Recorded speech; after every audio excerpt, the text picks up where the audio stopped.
is headquartered in Atlanta, and it runs an extensive operation in Georgia that includes 1,700 miles of track, 600 bridges, 2,700 railway highway grade crossings, and a number of rail yards and transfer facilities in cities across the entire state, a multimodal state.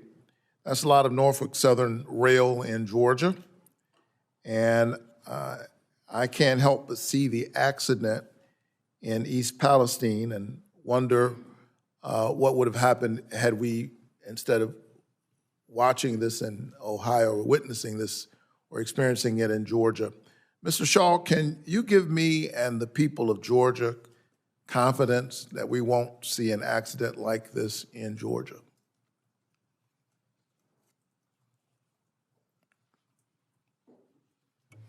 Senator, thank you for the question. I'm terribly sorry for the derailment in East Palestine, and we're working every day to make Norfolk Southern and the rail industry safer.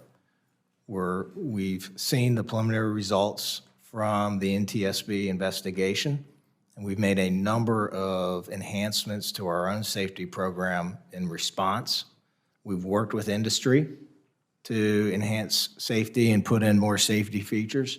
And there are many aspects of the Vance-Brown bill that we fully support to enhance rail safety.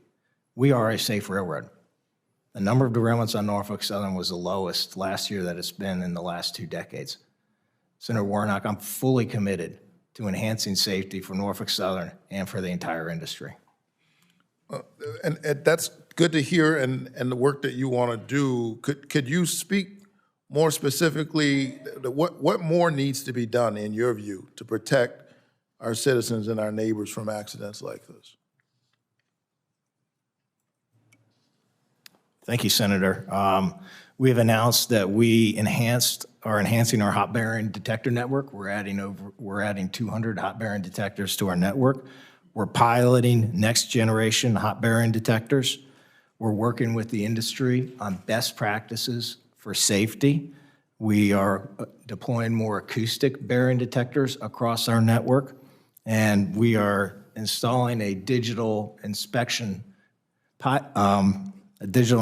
portal that we are piloting with Georgia Tech outside of East Palestine to inspect passing trains and catch things that the human eye cannot catch.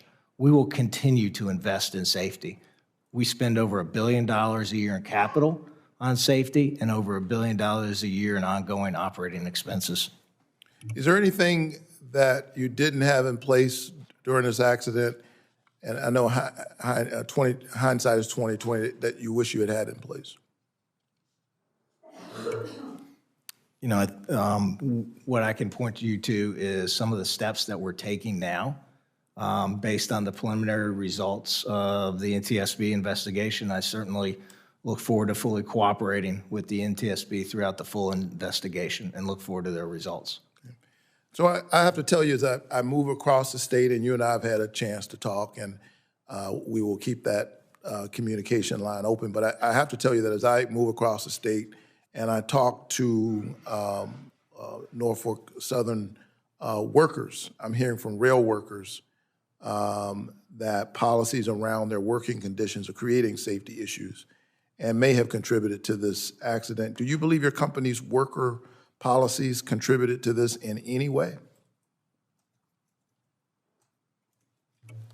Senator, our policies are there to promote the safety of train operations. I, too, have been fully engaged with our valuable craft colleagues. My first day as CEO, I went out into the field and I walked into the crew room, and I've engaged with our employees, and I've thanked them for their service to Norfolk Southern, their service to our customers, and their service to the United States. And since I became CEO, Senator, we've been on a hiring spree, and we now have 1,500 more employees than we did this time last year. So how are you working with those employees and labor on any changes that you're considering? And what have you learned from the accident that might result in changes to your worker policies? Senator, I'm committed to improving the safety culture at Norfolk Southern and throughout the industry, and I have reached out to the heads of our two largest labor unions and asked them for their assistance and their input on how we can advance safety at Norfolk Southern. Great. Thank you so much, and I look forward to working with you and with labor and all of your colleagues to do everything we can and to make sure everything's being done to ensure the safe operation of our nation's rail infrastructure. Thank you, Senator Warnock. It's been an interesting hearing, for sure, a lot of information, but I'd like to get some clarity